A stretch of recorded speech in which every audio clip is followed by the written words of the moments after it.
Coach DeMarco here with today's episode of Focused, and I'm going to share with you the fifth play from the 40 series, and it's one of my favorites. This is actually the first 4-low set that I use with any of my teams, and I use it each and every season because it's a great play. I'm going to share it with you right now. I'm going to refer to this play today as double weak because it's going to involve a double screen. Really simple start to this play. We're going to have our 5 and our 2 set a double screen. Our 1 is going to come off that double screen to the weak side. That's where the double weak action comes in. And this would be against man-to-man, but there is a wrinkle of this off of for zone as well. So first thing we're going to do is we're going to try to look to our 1 in the corner for a scoring opportunity. As 1 is making their cut to this low block, we're going to have our 4 player just rise up as a safety valve to the top of the key. That's going to be really important because their defender would be a player who could potentially get in there and help. If they do, then we're going to look to this pass up at the top of the key, and we actually got a really big scoring opportunity. In our state tournament game, we hit a 3 from up here because they were so focused on the weak side block. We just went up to the safety. So actually, that's a pretty good option. We're going to put the 4 player up there for now as our safety. And then we have our 1 on the weak side block. The next thing we're going to do is a screen-to-screener action. Our 5 is going to loop back, and they're going to screen for 2, who's going to pop out to the corner after screening. So now we have an opportunity to hit our 2 player out in the corner for an open shot. And the last thing is we're going to have our 5 just sail underneath the basket with the hope that they could also have a scoring opportunity, an easy pass inside. Going to have to take a lot of communication from the defense to stop this play. So just one more time, we're going to have our 1, our 5, our 2, and our 4. We're going to have 5 and 2 set that double screen. 1 is going to come through to the block. They actually can go either way, high or low.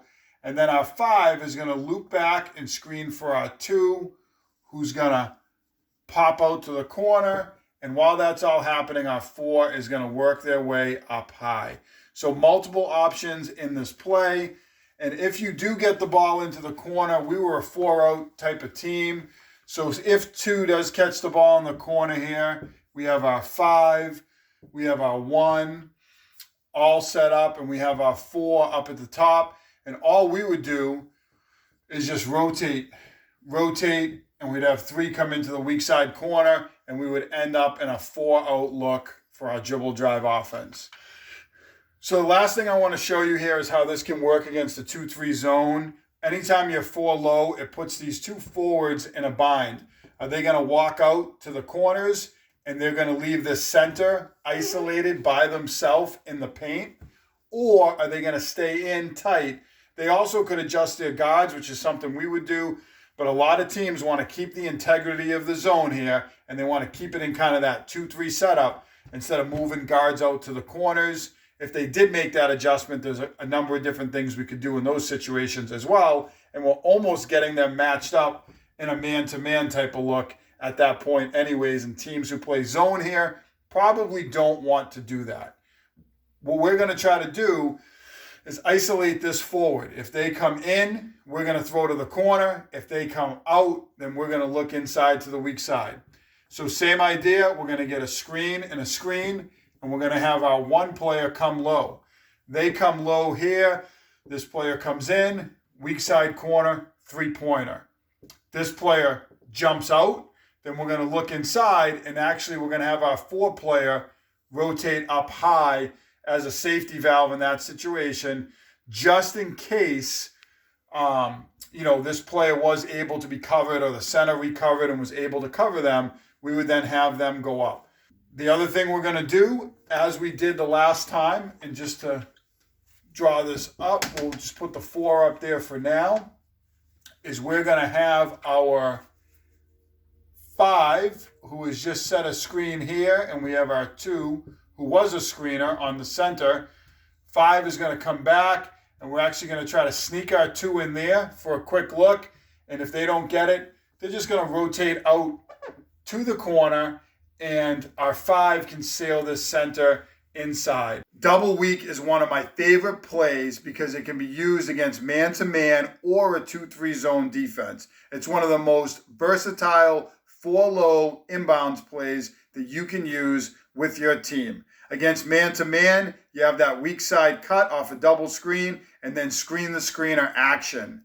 Against a 2-3 zone, you're looking for that weak side corner cut, but you are isolating that forward. If they stay in, you're going to hit the 4 in the corner for a 3. If they go out, you should have an opportunity to hit that weak side cut or one of the other screeners inside. Many options off of this play, and there's also a couple of other wrinkles I've seen teams at the high school, college, and even the professional level put in off of this set. It's a great play, and I hope it works out for your team.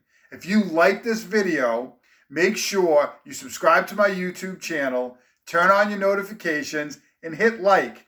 Leave me a comment because I love hearing from the Get Better Basketball community. Let me know if this play works for you and what wrinkles you put in with your team. As always, I have to thank a great partner in Dr. Dish Basketball. If you don't have a state-of-the-art Dr. Dish all-purpose machine, then you and your team is missing out.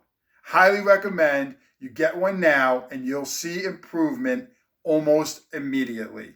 As always, get better every day.